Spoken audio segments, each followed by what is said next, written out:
Hello guys, কেমন আছো তোমরা সবাই? রাধি রোজা ব্লগারে এই যে দেখুন, আমার মা এখন কোরবানির দিনে গরুর মাংস রান্না করবে। এই যে দেখুন, একটু পরিমাণ মতো এই যে পেঁয়াজ কেটে দিয়ে দিবেন। এই যে দেখুন, অনেক সুন্দর। ওই যে ওই পাতিলেও আছে, ওটা নেহারির পাতিল, এটা গরুর মাংস।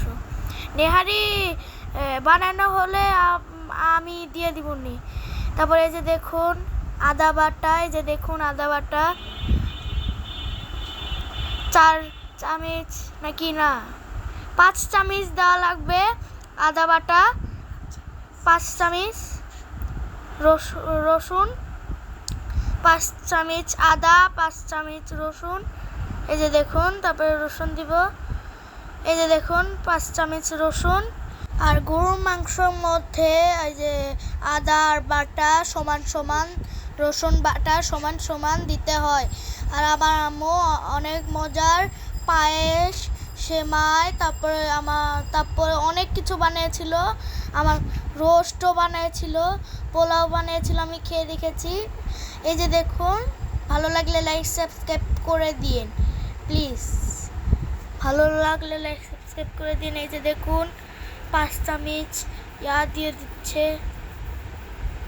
তারপরে আপনি 3 চামচ জিরা বাটা দিয়ে দিবেন। জুম করছি আমি। এই যে দেখুন, ভালো লাগলে লাইক সাবস্ক্রাইব করে দিন। তারপরে এটা হচ্ছে আদা গুঁড়া। আদা ভাঙে তো করা হয়। হলুদ ধনা গুঁড়া, এটা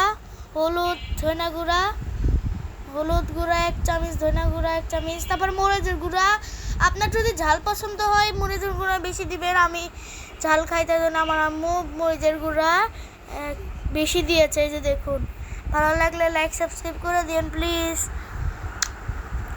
এই যে দেখুন, পরিমাণ মতো লবণ দিয়ে দিবেন। গরম মশলা, এই যে এটা গরম মশলা। আমার মায়ের হাতের বিভিন্ন রকমের মিশানো একটু গরম মশলা। এই দেখেন অনেক সুন্দর। এই যে দেখুন, পরিমাণ মতো লবণ দেওয়া লাগবে।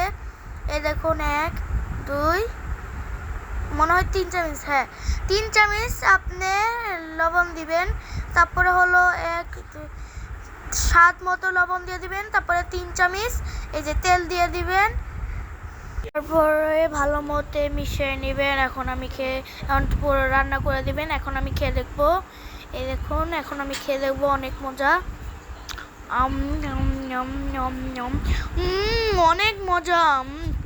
অনেক মজা। এই দেখুন, চিকেন ফ্রাইও আমার মা রান্না করেছিল।